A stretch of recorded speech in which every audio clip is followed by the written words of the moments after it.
ವಿದುರ ಮತ್ತು ಶಕುನಿಯನ್ನು ಕೇಳಿಕೆಯೇ ಆಗಲೇ ಹೇಳಿದೆ. ನಿನ್ನ ಮನಸ್ಸಿನಲ್ಲಿ ಏನಾದರೂ ಒಂದು ತೀರ್ಪು ಕೊಡ್ತಾರೆ ಶಕುನಿ. ಈ ಯುದ್ಧದಲ್ಲಿ ಪಾಂಡವರನ್ನು ಸೋಲಿಸಿ ನಾನು ಗೆಲ್ತೀನಿ ಅಂತ ತಿಳ್ಕೊಂಡಿದ್ರೆ 4ನೇ ದಿನ ಯುದ್ಧ ಹೋಗಿದ್ರೆ ಅದು ಮರೆತು ಬಿಡು, ನಾಳೆಯಿಂದ ಯುದ್ಧ ಬೇಡ ಅಂತ ನೀನೇ ಶರಣಾದರು. ಇವಾಗ ಉಳ್ಕೊಂಡು 2 ಪ್ರಾಣನಾದರೂ ಉಳಿಯುತ್ತೆ. ಯೋಚನೆ ಮಾಡ್ಕೊಂಡು ಹೋದ್ರೆ ಅದೊಂದು ಭಾರತ ಆಗುತ್ತೆ. ಆದ್ದರಿಂದಲೇ ನಾರಾಯಣಾಚಾರ್ಯ ಅವರು ಒಂದು ಮಹಾಭಾರತದ ಗ್ರಂಥಕ್ಕೆ 9 ಗ್ರಂಥ ಉಪಗ್ರಂಥಗಳನ್ನ ತರ್ತಾರೆ ಅಂದ್ರೆ ಆ ಪಾತ್ರೆಗಳಲ್ಲಿ ಇರುವಂತಹ ಮೌಲ್ಯ ಮತ್ತು ತೂಕ ಅದರಲ್ಲಿ ಅತ್ಯಂತ ಮುಖ್ಯ. 12 ಪುಸ್ತಕವನ್ನು ಮಹಾಭಾರತದ ಆಧಾರ ಮಾಡಿದ್ದಾರೆ ನಾರಾಯಣಾಚಾರ್ಯ. ನಮ್ಮ ತರದ್ದು 3-4 ಅದರಲ್ಲಿ ಇನ್ನೂ 8 ಇದೆ. ಹೆಂಗ್ ಬರೆದವರು ಬರೆದಾಗ ಆ ಕಥೆಯಲ್ಲಿ ಬರುವಂತಹ ಪಾತ್ರಗಳು, ಆ ಪಾತ್ರಗಳ ಒಳಗಡೆ ಇರುವಂತಹ ಮರ್ಮ, ಅವುಗಳನ್ನ ತಮ್ಮ ಕಲ್ಪನೆಯಲ್ಲಿ ಕಲ್ಪಿಸಿಕೊಂಡಿರೋರು. ಒಂದು ರೀತಿಯಲ್ಲಿ ವ್ಯಾಸ ನೇರವಾಗಿ ಭಗವಂತನ ಆಜ್ಞೆಯಿಂದ ಬರೆದರು. ವ್ಯಾಸರ ಭಾರತವನ್ನು ನೋಡಿದಂಥ ವಾದಿರಾಜರು ಇರ್ಬೋದು, ತದನಂತರ ಬಂದಂತಹ ಶಂಕರಾಚಾರ್ಯ ಮೊದಲು ವಾದಿರಾಜರು ಎಲ್ಲರೂ ಕೂಡ ಅದರ ಮೇಲೆ ಟಿಪ್ಪಣಿಯನ್ನು ಬರೀತಾರೆ, ವಿಮರ್ಶೆ ಮಾಡ್ತಾರೆ ಮಹಾಭಾರತವನ್ನು. ಅಷ್ಟು ವಿಚಾರವಾಗಿದೆ ಅದು. ಕಾರಣ ನಾವು ಏನೋ ಒಂದು 1 ತಿಂಗಳು 2 ತಿಂಗಳು ಹೇಳ್ಬಿಟ್ಟು ಮುಗಿಸುವಂಥದ್ದಲ್ಲ. ಮುಗಿಸ್ಬೇಕು ಅಂದ್ರೆ ಅದು ಎಲ್ಲಿ ಮುಗಿಸೋದು ಅನ್ನೋದೇ ಗೊತ್ತಾಗೋದಿಲ್ಲ ನಮಗೆ. 18 ದಿನದ ಯುದ್ಧ. 18 ದಿನದ ಯುದ್ಧವನ್ನ ನಾರಾಯಣಾಚಾರ್ಯ ಅವರು ಕೊಟ್ಟಿರುವಂತಹ ಪ್ರತಿ ದಿನದ ವಿಶ್ಲೇಷಣೆಯನ್ನು ನೇರವಾಗಿ ಮಾಡ್ತೀವಿ ಅಂದ್ರೆ 80 ದಿನ ಬೇಕು ಸ್ವಾಮಿ. ನೀವು ಒಪ್ತಿರೋದಿಲ್ಲ ನನಗೆ ಗೊತ್ತಿಲ್ಲ. ಅದು ನನ್ನಂತ ಅಲ್ಪಜ್ಞಾನಿ, ನನಗೇನು ಗೊತ್ತಿಲ್ಲ, ಪುಸ್ತಕ ನೋಡ್ಕೊಂಡು ಮಾತಾಡೋದ್ರಷ್ಟೇ. ನನ್ನಂತ ಈ ವಿದ್ವಾಂಸನಲ್ಲ, ನಾನೇನು ಸಂಸ್ಕೃತ ಗೊತ್ತಿಲ್ಲ, ನಾನು ಪಂಡಿತ, ನಾನು ಸಾಮಾನ್ಯ ವ್ಯಕ್ತಿ, ಕಲಾವಿದ. ನನಗೂ ಅನಿಸುತ್ತೆ ಇದು ಒಂದೊಂದು ದಿನ ಕೊನೆಯ ಪಕ್ಷ ನನಗೆ ಒಂದು ದಿನಕ್ಕೆ ಸಾಲೋದಿಲ್ಲ. ಇದು ಒಂದೊಂದು ನಾನು ಸುಮ್ಮನೆ ಎದುರಿಸ್ಕೊಂಡು ಹೋಗ್ತಾ ಇರೋದು. 1, 2, 3, 4, 5 ಈ 5 ದಿನಗಳ ಯುದ್ಧದ ವರ್ಣನೆ ಕೊಡಬೇಕಾದ್ರೆ ಕನಿಷ್ಠ ಅಂದ್ರೆ 1 ತಿಂಗಳಾದರೂ ಬೇಕು. ಕನಿಷ್ಠ 5 ದಿನದ್ದು ಅಷ್ಟು ಪಾತ್ರವನ್ನು ಅಲ್ಲಿ ತಂದಿರ್ತಾರೆ. ಅದನ್ನ ಜನಕ್ಕೆ ತಿಳಿಸ್ದೆ ಆದರೆ ನಾವು ಅದು ಮಾಡಿರೋ ಪ್ರಯೋಜನ ಇಲ್ಲ. ನಾವು ಜನಕ್ಕೆ ಕೇಳೋದಕ್ಕೆ ನಿಮ್ಗೆ ಅರ್ಥ ಆಗಬೇಕು. ನಿಮ್ಗೆ ಅರ್ಥ ಆಗಿದ್ರೆ ನಾವೇ ಕೇಳಬೇಕು. ಏನು ಮಾತಾಡ್ತಾರೆ ರವಿಕುಮಾರ್, ಗಂಟೆ ಮಾತಾಡ್ತಾರೆ. ಏನು ಮಾತಾಡಿದ್ರೆ ಒಂದು ಅರ್ಥ ಆಗಲಿಲ್ಲ. ಇನ್ನೇನಿದೆ ಕರ್ಮ, ಏನು ಮಾತಾಡಿದ್ರು?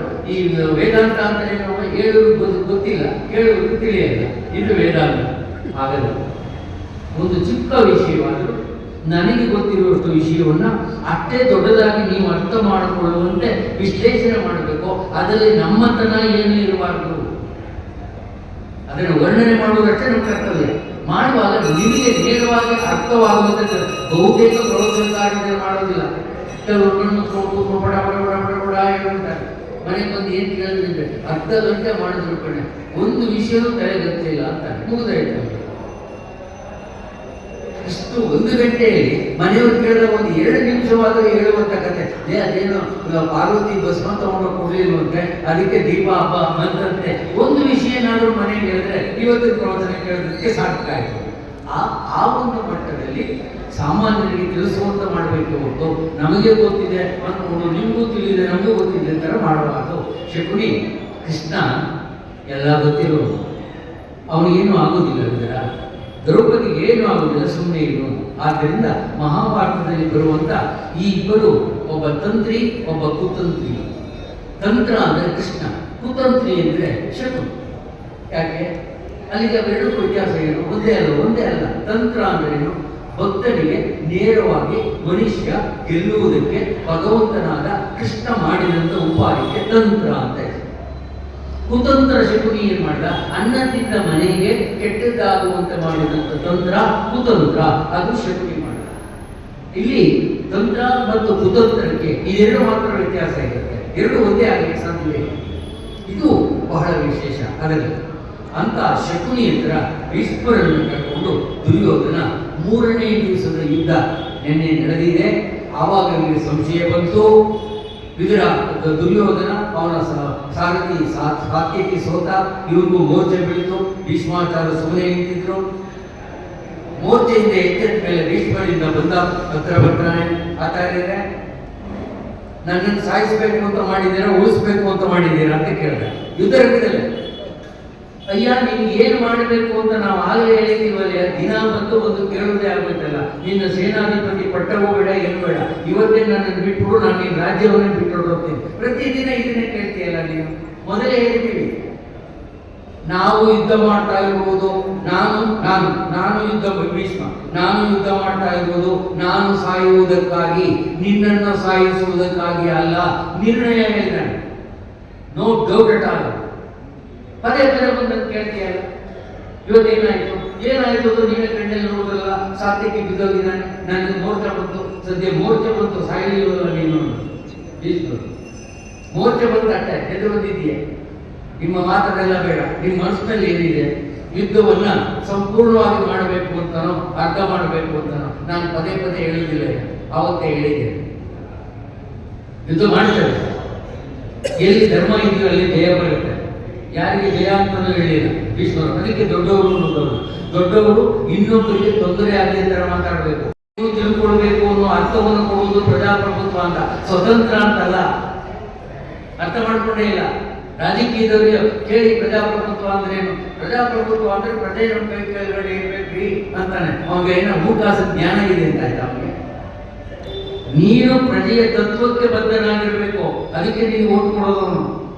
ಅಂಥದ್ರಲ್ಲಿ ಒಬ್ಬ ಪ್ರಜಾಪ್ರತಿನಿಧಿಯಾಗಿ ಉನ್ನತ ಆಸನದಲ್ಲಿ ಕೂತು ನಿನ್ನ ಮಾತನ್ನ ಬೇಕಾದಷ್ಟು ಜನ ಗ್ರಹಿಸುವಂತಾಗ ಇಡೀ ಸಮಾಜವನ್ನೇ ಅಲ್ಲೋಲ ಕಲ್ಲೋಲ ಮಾಡುವಂತ ಮಾತನಾಡಿದ್ರೆ, ಶಕುನಿ ದುರ್ಯೋಧನನಿಗೆ ಯಾವ ರೀತಿಯಲ್ಲಿ ತೊಂದರೆ ಕೊಟ್ಟು ವಂಶ ನಿರ್ಮೂಲ ಮಾಡಿದನೋ ಅದೇ ರೀತಿ ನಿನ್ನಿಂದ ರಾಷ್ಟ್ರಕ್ಕೆ, ರಾಷ್ಟ್ರದ ಪ್ರಜೆಗಳಿಗೆ ಅನ್ಯಾಯವಾಗುತ್ತೆ ಎನ್ನುವ ಘಂಟಾ ಘೋಷ ಮಹಾಭಾರತದ ಅತ್ಯಂತ ಸ್ಲೋಗನ್.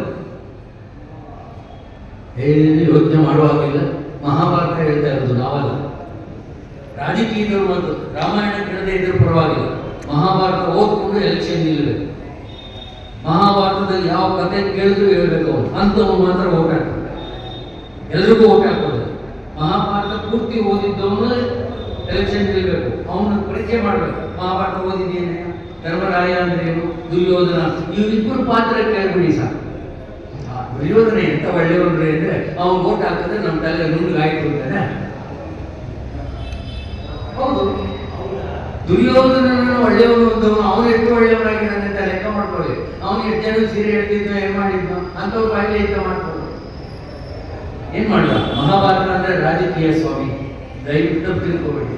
ರಾಮಾಯಣ ಅಂದ್ರೆ ವ್ಯವಹಾರ, ಸಾಮಾಜಿಕ ಸಂಸಾರ, ಗಂಡ ಹೆಂಡತಿ, ಅಣ್ಣ ತಮ್ಮ, ಸ್ನೇಹಿತ, ಅಪ್ಪ ಅಮ್ಮ ಎಲ್ಲ ಮನೆ ಒಳಗಡೆನೇ ನಡೆಯುವಂಥದ್ದು ರಾಮಾಯಣ. ಇದು ಮನೆ ಒಳಗಡೆ ಅಲ್ಲ, ವಿಧಾನಸೌಧದಿಂದ ಹಿಡಿದು ಪಾರ್ಲಿಮೆಂಟ್ವರೆಗೂ ನಡೆಯುವಂಥದ್ದು ಮಹಾಭಾರತ.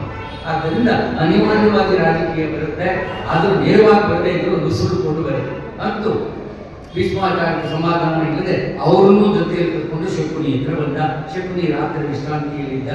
ಮಹಾ ಯಾರು? ನಾನು ಸುಯೋಧನ. ಏನಯ್ಯ ಯುದ್ಧ ಮುಗಿತು, ನಿದ್ರೆ ಮಾಡದೆ ಯಾಕೆ ಬಂದಿದ್ದೀಯ? ನಿದ್ರೆಯಲ್ಲಿ ಬರುತ್ತೆ.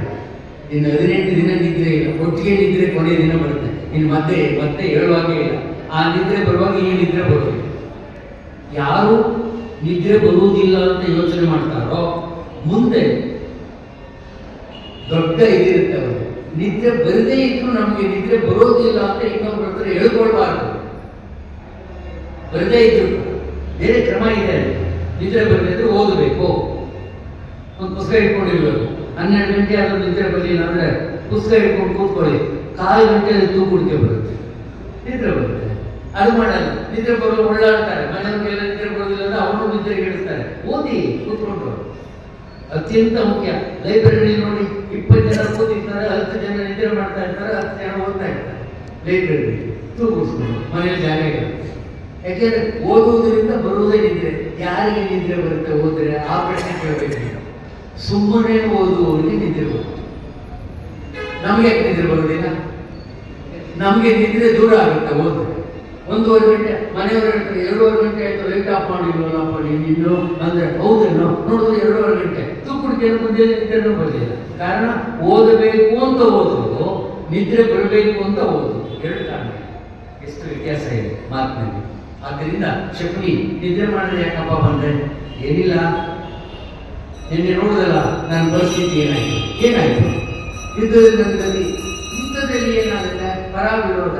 ಒಬ್ಬ ಸಾಯ್ತಾನೆ, ಒಬ್ಬ ಗೆಲ್ತಾನೆ. ಯುದ್ಧ ಅಂದರೆ ಸಾವು ಗೆಲುವು. ಅದೇನು ದೊಡ್ಡದೇನಲ್ಲ. ಅಲ್ಲ, ನೀವು ಯಾರ ಪರವಾಗಿ ಮಾತಾಡ್ತಾ ಇದ್ದೀರಿ ಶಿವನಿ? ಯಾರ ಪರ ಅಲ್ಲ. ನೀನು ಕೇಳಿದ ಪ್ರಶ್ನೆಗೆ ನಿನ್ನದು ನಿನ್ನೆ ಸೋಲಾಗಿ. ಸೋಲು ಅನ್ನೋದು, ಸೋಲು ಗೆಲುವು ಇದ್ದಕ್ಕೆ ಎರಡು ಸಮಾನವಾದದ್ದು.